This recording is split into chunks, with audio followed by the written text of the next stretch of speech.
But what's fascinating about the timing of this discussion between us is what the hell is going on in Northern Ireland with this health bill.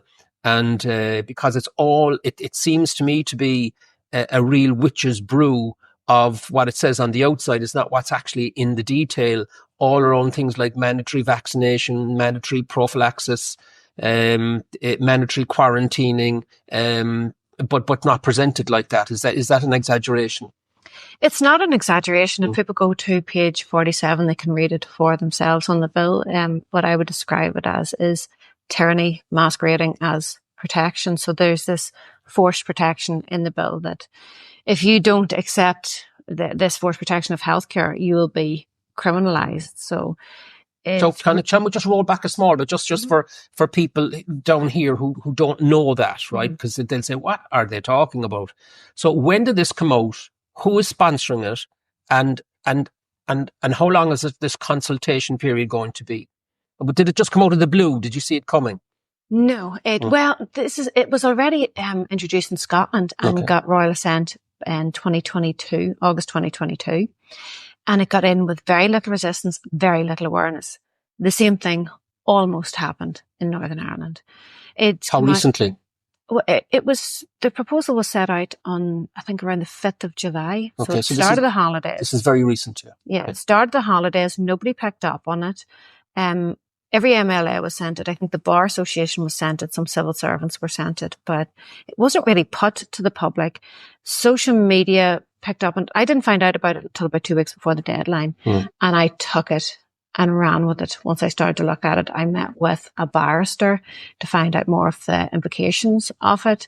And then I started talking about it. They extended the consultation from the 27th of September to the 14th. Who's they? No, this is the Minister of Health, yeah. What's his name? Mike Nesbitt. Oh, Mike Nesbitt, right. That'll be named known down here. And the consultation ended on the 14th. Wasn't a meaningful consultation. There is a judicial review. There's a client that's taken up a case with Britain Legal for a judicial review that it doesn't meet the consultation principles. But they don't seem to care about any of that. They have to get this through, would be the sense that I'm getting. And if they have to go to court, that's going to be fine, but they're going to try everything to push it through. And that would be Mike Nesbitt's statement after the fact would indicate, yes, we've read your responses to the consultation and we're still going to debate it, even though there was a petition where 6,000 people signed the petition within 36 hours and then that petition was taken down. There was about 2,500 people in the streets of Belfast on Saturday and thousands have filled in this. Just the time date stamp now, we're Thursday the 17th of October, so we're talking about just very, very recently in October.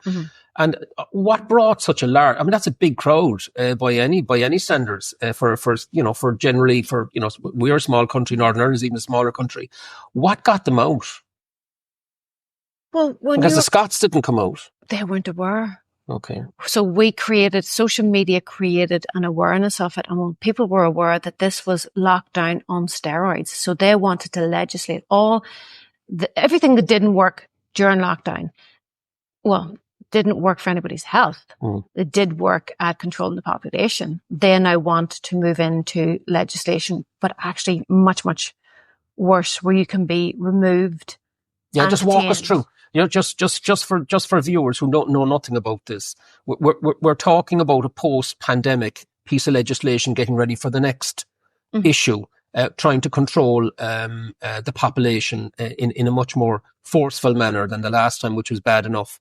But just walk us through the detail of that, because what's happening in Northern Ireland could very easily be snapped into place here through another attempt at emergency powers at some stage in the future. So what would you say, would be the top 2 or 3 things in the bill, not on the veneer of it on the outside, but inside in the detail that you've uncovered?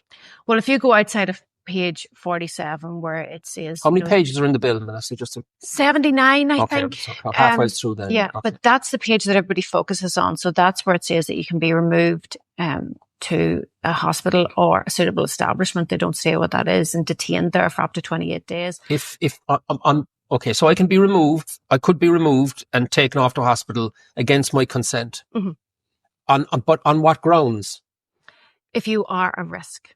But how do they define being a risk? This is, everybody's focusing on page 47, which is what they're going to do. The rest of the document is more about how they are going to do it. So how they're going to do it is that the issue is that you do have rights, be it inalienable human rights. You do have this rights, but there's a provision within that you do no harm. So they're creating this scenario that you are a risk and a harm to circumvent your rights. And they're changing the rule of law, and they're changing the rule of the magistrates court to achieve this, where they're reducing the reasonable suspicion that is needed. So it's no longer medical evidence that's needed. It's very vague. So it'll be computer modeling or a theoretical risk where you could present harm. You may be a risk. It's very, very vague language. They don't even identify what a notifiable disease is. And it's an all hazards approach. So all hazards means an expansion of the risks and harms that the government need to protect you from, and they force their protectionism on you and criminalize you if you don't accept it. So just to bring that back to people's experience during the COVID period, we now know that the PCR tests were elevated to such a level that, you know, there was you know, it was creating a phantom pandemic in the sense that, you know, it could just about prove anything, and it should have never been used in that way. And that fed through all the data flows and the fear and all the rest of it. So that was modelling. I mean, that wasn't science. It was just modelling. Are you saying that the bill is designed in such a way that that it's just opaque, that there's a looseness, there's a great freedom given there to the authorities? I mean, in other words, the risk is based on what they define the risk to be, rather than actually properly set out scientifically. Absolutely. It'll no longer be based on medical evidence. So when you go to court and they can get a court order ex parte, which means that you don't have to even be there. Okay. You don't have the right to be there and to see, hear and test the evidence. So somebody from the health area can go into court, say, we believe this person over here is a risk. You're not even there. Might be a risk. With no definitive proof. And then what happens next? Then they get a court, let's say they're successful in the ex parte action. What happens then? They can get a court order placed against the person, the premises or the thing. So I would say that the person would be some sort of medical intervention. When it comes to the thing and the premises, they can be detained. So seized. The government can seize your assets. They can also destroy your assets. It explicitly states that in the consultation. That's extraordinary. And can I be? Can I just be pulled pushed into the back of an ambulance and brought off and jabbed inside in a hospital with a vaccine I don't want to take? According to page 47, yes. And I mean, what you're describing is totalitarianism, isn't it, of the health system? It's weaponizing healthcare. I think that what it seems to be, because they do mention surveillance a lot, and Mike Nesbitt says that it's this all hazards approach allows for broader surveillance. But that's just political speak. I mean, at the end of the day, you know, law is about what's written down. It's going to go to court. The judges will be looking at what does that mean? What's the definition of that? Is the definition met? Well, this is the thing. It'll be completely different. In an emergency situation, they can circumvent your right to a fair trial. So it will no longer be based on if you're in actual harm and medical evidence to prove that. It will be based on theoretically you have the potential to be a harm, which the way it was described to me, it'd be similar if I put up a post on social media of me drinking a cocktail. Well, theoretically, I could knock somebody down. So that would mean that theoretically they could get a court order placed against me, arrive at my house, seize my car, suspend my insurance and take my license from me. So when if we were to take that and plant it back to 2 or 3 years ago, there was a period of time when throughout the island, people that weren't vaccinated were regarded as like lepers, like they were transmitting it. And they didn't have the passes to get into the restaurants and bars and all the rest of it, like the people that were vaccinated. And they were being vilified and demonized as being somehow, causing a risk to everybody else. And we now know that there was absolutely no science behind that at all. That was just nonsense. I mean, had that law existed in Northern Ireland during that period, do you think that it would have been applied and that people who didn't want to be vaccinated would have been forced into take a vaccination? I don't think it's as much about the forced vaccination and forced prophylactic. What I suspected, and the fact that the media were all saying that it was about vaccination, made me believe that they were going to withdraw that. Mike Nesbitt has said that they're going to withdraw that.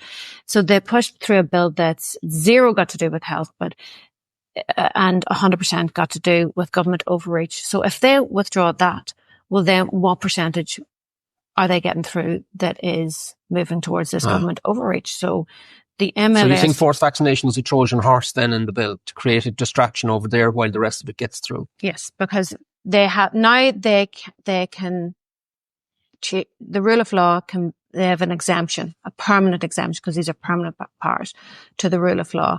They can force this concept of protectionism. So we submitted to this government authoritarianism during the lockdowns. So now they feel that the psychology is there to keep on pushing through this protectionism. So if they use that, get that in through the back door through public health. So if you just give up your bodily autonomy and right to informed consent, we will protect you. And then they're going to extend that to surveillance. So if you just give up your biometric data and your right to privacy, then the government can protect you, and ultimately towards the economy, that the government can protect you from banking crisis and economic instability. Yeah, we'll get on to that. We'll get on to that. Don't be quite sure about that. But can I just ask you then, if you then take, like Mike Nesbitt is the Minister for Health, what has been, just let's get into the political reaction. Where is the political reaction now? The political reaction can change, as you will know, it's dynamic, especially if crowds start coming out in the numbers that you've described. But what has been the political reaction in Northern Ireland when, if you take it from the divide, the alliance in the middle, and all the rest of it, just walk us through that. The only party that are standing up against this at all is the DUP. The other parties are telling people that they're willing to debate what freedoms that they can lose on the assembly floor. I would urge people to ask their MLAs what percentage of this would they be okay with. So I will be working towards that, informing people about the rest of it. It's this idea, they are acting like they never need us to vote for them again. And that is our responsibility. You get the government you deserve. So the fact that they appear to be taking their orders from above rather than representing the people that they are paid to represent, we have to take that as our responsibility. That's very interesting that the DUP would be taking the position they're taking. Is that, are they doing that purely for, political opposition perspective? Are they genuinely concerned about this, or are they just doing it just to create a differentiation? I don't know. I do know that there is one or two MLAs that have genuine concerns and would know a bigger picture. But if you look at the C293 bill in Canada, which is again very, very similar. Now they don't explicitly say forced vaccination. They would be more expropriation of property, which our bill is a little bit vague about, but it does say that the government will have authority over your body, your personal property, your pets and your premises, but they're more explicit with that. But that bill passed, I think it's done its third reading and it's now moved on to the Senate. That passed at 166 to 160 or 144, something like that. That's quite tight, yeah. So, but it doesn't matter because it passed. So the fact that the DUP are, we think, in our favour, that can make people think that, there's somebody that has our back. This one is absolutely up to the people. And if the people if they don't take their face out of whatever screen that they're looking in, this is a fight for your life and your civil liberties. And where are, I do know from this week that the UK doctors, the experts who came over in the People's Inquiry into COVID, met the political establishment in Northern Ireland, including Sinn Féin. Where are Sinn Féin on this? Sinn Féin released a statement that was the most wishy-washy statement, saying that they don't agree with the approach. So what does that mean? Would you want a different approach? And it was a worded document that said absolutely so it was nothing. a word salad. Yes. Yeah. And when did they release that? Like the consultation started in July, August. Was it early in the process or was it later in the process? The day after the consultation closed. The day after the consultation closed. Mm-hmm. And when did the consultation close? On the 14th. So they released that on the 15th. Of October. Mm-hmm. And why would they release the statement after the close of the consultation rather than during the consultation? Because there was no heat on it. People weren't aware of it and they didn't want to bring any awareness to it. They were forced to because there was such an eruption in Northern Ireland when people found out. And people really are just very focused on page 47. And like I say, these changes to the rule of law are hugely significant. This is the how they're going to get this in by suspending your rights. So if you can theoretically be a harm, then your rights are suspended. You see, the scary thing about that is that, let me ask you this question first. So where does it go next? Does it go back is it going back now to Stormont to basically be ratified? Is that the next step or what happens next? They will start to debate it on the assembly floor. My take on that is that any politician that engages in that debate doesn't call for it to be completely abolished is an enemy of the people. Okay. And when does that debate start? Probably in about, it could be 6 to 9 months. Okay. I'm not so sure with this one. Now, they could they have 2 years that they can sit in this, or up to 2 years. I don't think that's going to happen. Where does the 2 years timeline come from? Is that coming from the UK government or? I think that's just that's the time frame they have then to, that Mike Nesbitt would have to get in it and then push it through. And so we're looking at a debate in the Northern Ireland Assembly at some stage in April, May, June next year. Mm-hmm. And what has been the mainstream media reaction to it? I mean, the daily newspapers, are they just turning a blind eye? Are they apathetic, or are they actually taking an interest in this? Silence until people started taking to the streets. And then when people started taking to the streets, their narrative was, it doesn't say forced vaccination, and there is exemptions. Yeah, but I've listened carefully to that, and I know that that's just all nonsense. So, yes. So I think let me just paraphrase it. I think what they're saying is, no, we're not doing this except in these circumstances which are a bit vague. Mm-hmm. And we're not doing that over there except in these other circumstances which are also a bit vague, which means they intend to do it. I mean, it's just gaslighting, isn't it? Yeah. And what's scary about this conversation is that if you look back on COVID in Ireland, we were looking at, we have to have an all-Ireland kind of coordinated response to this emergency. So because otherwise you get an arbitrage between the people in the north and the people in the south, people coming across the border to avoid this and that. And that's really scary, because if this is passed in Northern Ireland, it effectively raises the bar and becomes the benchmark potentially for how the Republic of Ireland's health establishment will want to react, because they will say, well, they've done it in Northern Ireland, so we're going to have to do it down here. The pandemic treaty failed on a macro level. So they want to keep going with this. So it seems to be that they're intending to do, because it's in New Zealand, Australia, it's in Canada, the C293, and then it's already in Scotland. So if they bring it in on micro levels, then they can bleed it out. Okay. So if Northern Ireland is in lockdown, how does that affect people who work in the south of Ireland, or people from the south that work in the north? So therefore, the south would need to bring it in to be up a lot in an alignment. And then how does that affect travel to the mainland? And there it bleeds out. Can I ask your opinion on that? I mean, the pandemic treaty that the World Health Organization attempted to land in Geneva through the World Health Assembly on the June bank holiday weekend. Well, it was bank holiday down here.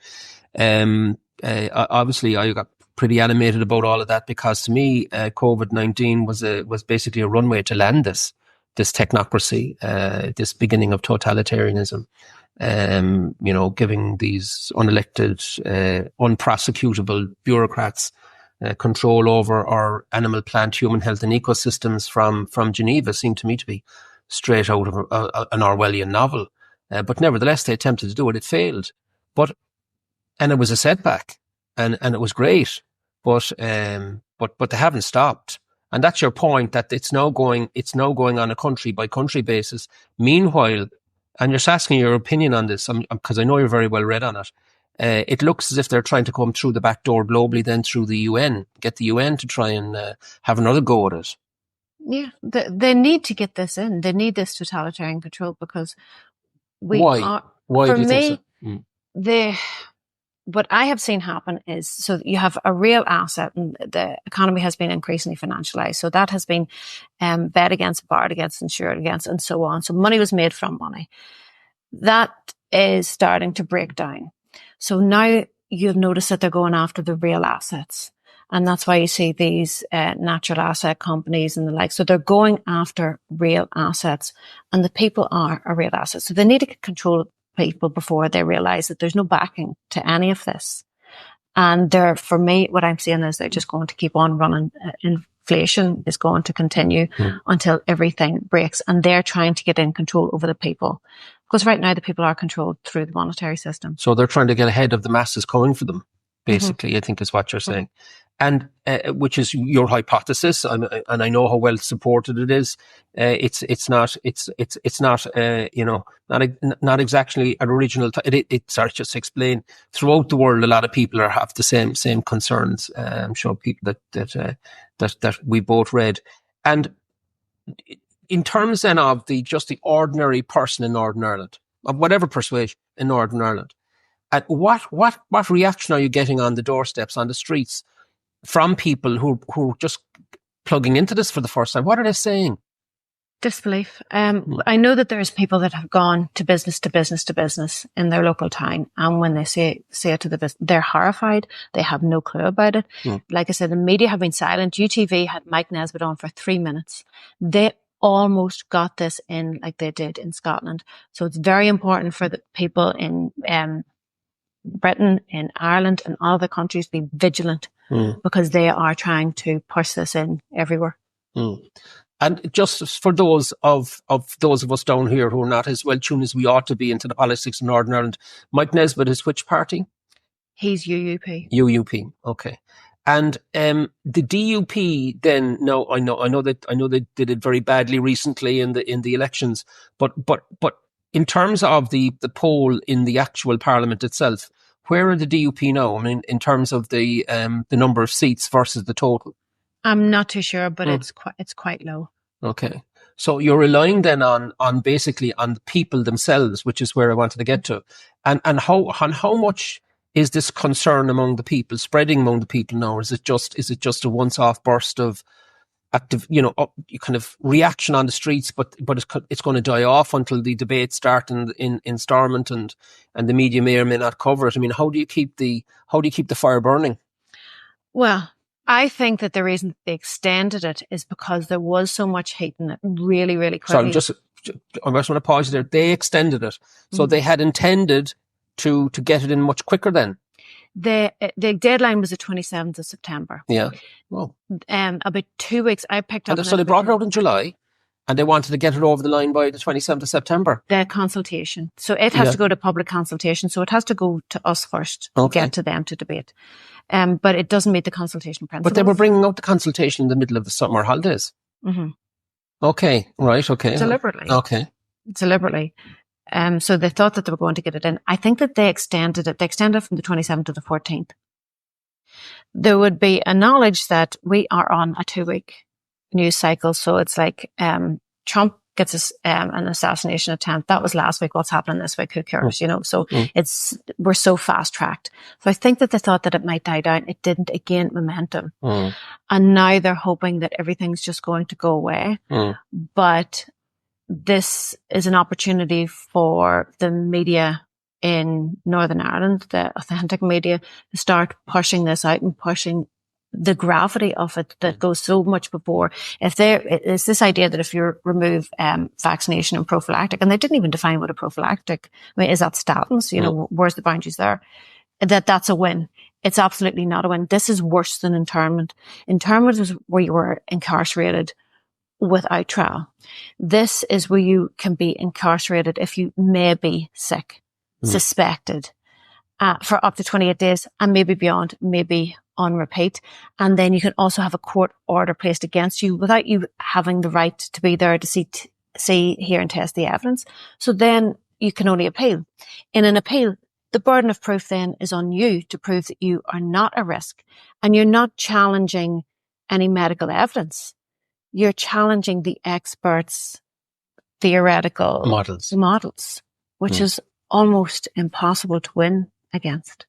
This, I mean, it's positively Orwellian, isn't it? I know it's brilliant, but horrific. But when you go back then to the experience we all went through, and I know you've had your own personal experiences with family and so on, and you look at the effect of lockdowns, just the lockdown alone, forget the emergency use drugs and all the rest of it, just the effect of lockdown psychologically and on physical health, because that was never supposed to happen. I mean, the respiratory virus was never supposed to be met by lockdown, and suddenly we were in lockdown from kind of, March 2020. The world just went into lockdown, despite the fact that the science said don't do this. What do you think has been the impact of that, the legacy of that on people? There's been, it's economically, physically and mentally, it has destroyed so many people. So this bill is not about health. They talk about monitoring health. They don't say a word about actually promoting health. So they just want to put you in a wee, petri dish and surveil you and monitor you. And this idea is being put forward that you are a risk to society that needs to be managed, monitored, and then fined if you don't follow orders. Because when you go to court now, it won't be against that you have done harm. It will be that you didn't follow the orders. That will be what your crime is. And how do you link that then, Melissa, with the bigger global plan? Because you're saying, look, this is happening in Australia, it's in New Zealand, Canada, Scotland, Northern Ireland, and I'm saying, gee, if it happens in Northern Ireland, they're definitely going to have a go at it down here on the basis that we have to have an all-Ireland response. How does that link then to digital ID, central bank digital currency, vaccine passports, and personal carbon limits? Well, I know it's a bit of a mouthful, no, but I know you're on familiar territory. I know that. Well, if this idea is that we can remove your civil liberties in order to protect you, or if we can surveil you and monitor you, we can protect you that way. So if everybody just gets a digital ID, you allow for mass surveillance, then, we can just go back to our daily lives. The same thing that they did with the COVID pass. If you just take the pass, then you can go back to living your life. If you don't accept the pass, you don't get to live your life. You don't get to participate in society anymore. They have to get in digital ID before they can progress with CBDC. They need the data. And then they combine that data with the control mechanism of CBDC. Yeah, because they made an attempt in Geneva, I'm sure you're aware of this, at the World Health Assembly, to get the whole world to move into the electronic IDs, and it failed because a lot of the developing countries simply didn't have the technology to do it. So it was back to paper and pen. And so, in other words, it had to remain as it was under the old regulations. But it's quite clear, I mean, just to kind of support what you're saying, it's quite clear that this is global intention. And it came very, very close to being successful in Geneva. But on the hopeful front, let's just move there. It seems to me that Japan, in particular, the United States, the Republican senators, telling Biden you can't sign this world pandemic agreement because it's offensive to US sovereignty, and then many states led by Louisiana basically throwing the UN out, the WHO and the WF. Do you see that widening, or do you think it's just in those spots that the resistance is the hardest to this? I think again it's going to be completely up to the people on this one, because if our elected representatives are getting pressure from top down, that's where they're going to pay attention. But if we start plugging into what they're doing, and if we go to the council meetings and look at what the agendas are and how that would pertain to a globalist agenda, and we start questioning and putting pressure on them, they get to do it in the dark. But when you start to shine a light on it, it starts making it a lot more difficult. And then they can't push it through. To the fact that I would believe, I have hope in the people of Northern Ireland that they will pull this apart, but that's not enough. What they're telling us is that we don't trust you. Should there be a genuine crisis, we don't trust you to do the right thing. And that's why we need to legislate.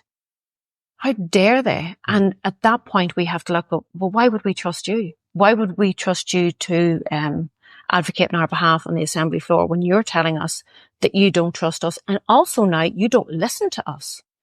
So we really need to have a look at the parameters of their authority and remember that we have given them this authority to legislate, and we can't take it away.